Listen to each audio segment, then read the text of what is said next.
আসসালামু আলাইকুম। কেমন আছেন সবাই?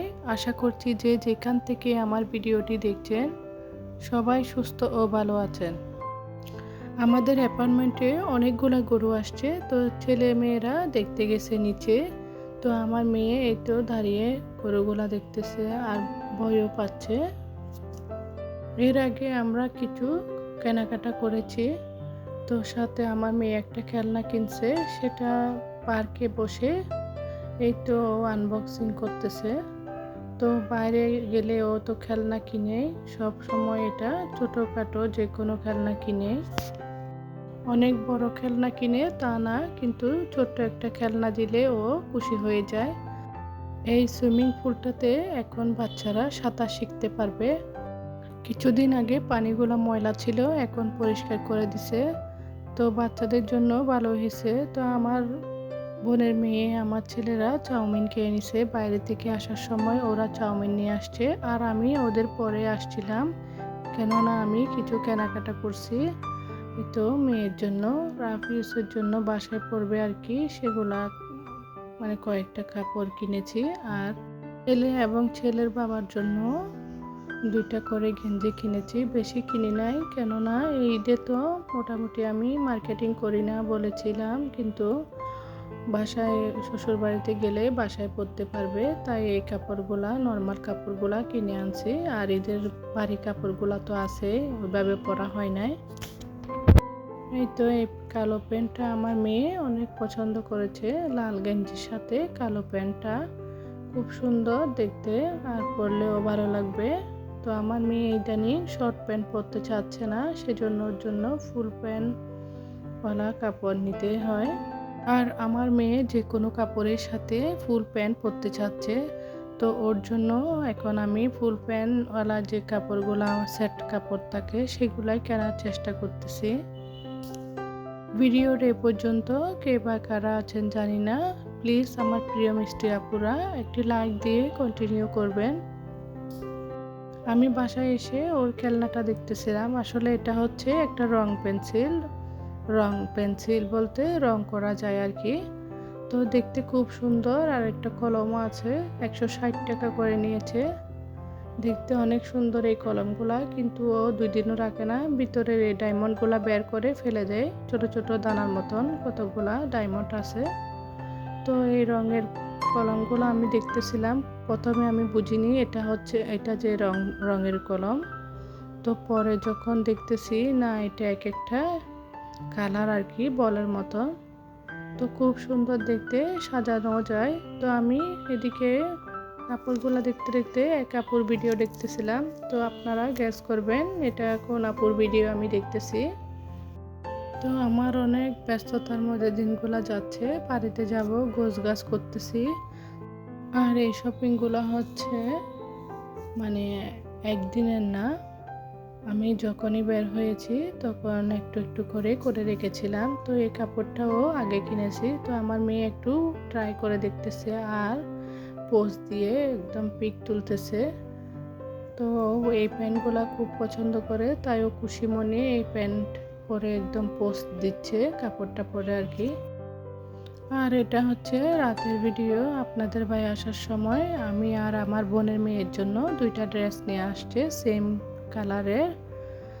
তো খুব সুন্দর এই কাপড়টা লেস করা, এই কাপড়গুলাই আমি বেশি পছন্দ করি, নর্মালের মধ্যে একটু কাজ করা কাপড়গুলো আমি পরতে ভালোবাসি। তো আপনাদের ভাইয়া আমার জন্য এই কাপড়গুলাই নিয়ে আসে, তো আমি বলিনি আমার জন্য কাপড়ের প্রয়োজন ছিল না, কিন্তু তাও দেখি বোনের মেয়ের জন্য সহ নিয়ে আসছে। তো রেডিমেড এই কাপড়গুলা সেলানোর চেয়ে আমার মনে হয় খুবই ভালো, সেলাইতে গেলে অনেক টাকা খরচ হয়ে যায়, কিন্তু একটা রেডিমেড কাপড় নিলে আমার মনে হয় অনেক টাকা সাশ্রয় হয়। তো সেলানোর এখন অনেক মজুরি নেয়। তো আমার বোনটি যখন আমার সাথে বের হতো তখনও আমি অনেক ছোটোখাটো জিনিস কিনে দিতাম, তো ও নিতে চায় না। তো এখন ও চলে যাবে, সেজন্য আপনাদের ভাইয়াও একটা কাপড় নিয়ে আসছে ওর জন্য। আপনাদের ভাইয়া ওর সাইজটা হয়েছে কিনা ওকে পরে দেখতে বলতেছে, তো বলতেছে আম্মা একটু পরে আমাকে দেখাও।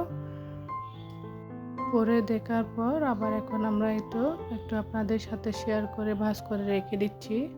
তো ছেলেদের জন্য গেঞ্জি কিনেছি। ছোট ছেলের জন্য লাল সাদা এই গেঞ্জিটা খুব সুন্দর লাগে, ওকে লাল সাদা গেঞ্জি পরলে। আসলে ছোট বাচ্চাদেরকে লাল এবং সাদা এই কাপড়গুলা বেশি ভালো মানায় আর কি। তো খুব সুন্দর লাগে, সেই জন্য আমি ছোটবেলা থেকে ওদের জন্য লাল কাপড়গুলাই বেশি পছন্দ করতাম আর সাদা কাপড়গুলা।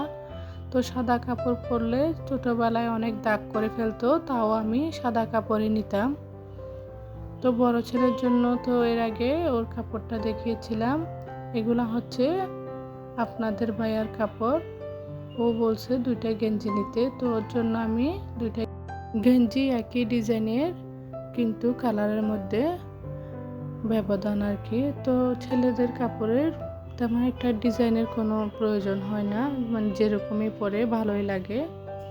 কালারগুলো একটু সুন্দর হলে হয়, তো যে কোনো কালার ছেলেরা পরলে আবার ভালো লাগে না। তো আমি অনেক দিন পরে অল্প অল্প করে টাকা জমিয়ে এই আমার শখের জিনিসটি পূরণ করেছি। শখের দাম লাখ টাকা আসলেই। তো এই জিনিসটা কিনতে আমি অনেক দিন সাধনা করেছি। তো অল্প অল্প করে টাকা জমিয়ে আজকে আমি আমার এই জিনিসটা কিনে নিয়ে আসছি বাসায়। যখন বিয়ে হয় তখন স্বর্ণের দাম খুব কম ছিল, কিন্তু তখন তেমন একটা শখ ছিল না। কিন্তু এখন ইদানিং আর কি স্বর্ণের চাহিদাটা একটু বেশি বাড়ছে, তারপরে আবার দামটাও বাড়ছে। তখন দাম কম ছিল, চাহিদাও কম ছিল মানুষের। তো এর আগে আমি চাইলে টাকা জমিয়ে অনেক কিছু নিতে পারতাম। তো এই ছোট্ট একটা জিনিস নিতে আমার অনেক দিন অপেক্ষা করতে হয়েছে। তো আসলে এই ছোট্ট জিনিসের দাম আপনারা গেস করতে পারেন কত টাকা হয়। আর ডিজাইনটা কেমন হয়েছে আমাকে অবশ্যই জানাবেন। আসলে অনেক দিন ধরে শুধু ডিজাইনটা দেখতেছিলাম, কিন্তু ভালোভাবে মনের মতন পাচ্ছিলাম না। 2 বছর ধরে টাকা জমিয়ে এই শখটা আমি পূরণ করেছি। কানের দুলের হুকগুলা চেয়েছিলাম আমি পিছনে স্ক্রুওয়ালা, কিন্তু ওইরকম পাচ্ছিলাম না। বাইরের দেশে নাকি পাওয়া যায় এরকম বাঁকাওয়ালা হুকগুলো, আমার ভালো লাগে না। তো কিছু করার নাই, পাচ্ছিলাম না, সেজন্য নিয়ে আসছি। আমার সাথে আমার যাও নিয়ে আসছে, ও অনেক দিন ধরে টাকা জমিয়ে ও আমার মতন একজোড়া কানের দুল নিছে। তো আমাদের এই কানের দুলের সাথে একটা জুয়েলারি ব্যাগ আর আমাদেরকে ওখানে পান্তা খাওয়াইছিল। তো পান্তাটা আমি নিয়ে আসছিলাম আমার মেয়ের জন্য। আমার মনে হয় অন্যান্য জিনিসের চেয়ে এই জিনিসগুলা টাকা জমিয়ে কেনা ভালো। এগুলা হচ্ছে সম্পদ। তো এগুলো হচ্ছে পচার জিনিস না, কিন্তু আমরা অনেক কিছু কিনি, এমন কিছু কিনি যা 2 দিন পরেই নষ্ট হয়ে যায়। তো এই তো আমি বের হয়েছিলাম, একটা কিমারও নিয়ে আসছি, যাওয়ার সময় কিমারটা পরে যাব। তো জার্নিংয়ের সময় এই কিমারটা পরে গেলে ভালোই লাগে, সাথে বোরকা এমনি ব্যাগে করে নিয়ে যায়। তো আমার যাওয়ার প্রস্তুতি, এই তো ব্যাগপত্র গুছিয়ে নিছি। সব কিছু আর গুছানো আপনাদের সাথে শেয়ার করলাম না। আজকের দিনটা আমি অনেক তাড়াহুড়োর মধ্যে এবং দৌড়ের মধ্যে ছিলাম। কিছুক্ষণ বাইরে এবং কিছুক্ষণ ঘরের মধ্যে এসে এভাবে আমার কাজ করে নিয়েছি। তো এর ফাঁকে ব্যাগপত্রগুলো গুছানো অনেক কষ্টদায়ক হয়ে গেছিল আজকে। তো সারাদিনে বৃষ্টি ছিল, বৃষ্টিতে বাইরেও বের হওয়া অনেক কষ্টে। সবাই আমাদের জন্য দোয়া করবেন যাতে সহি সালামতে পৌঁছাতে পারি। ভালো থাকবেন, আল্লাহ হাফেজ।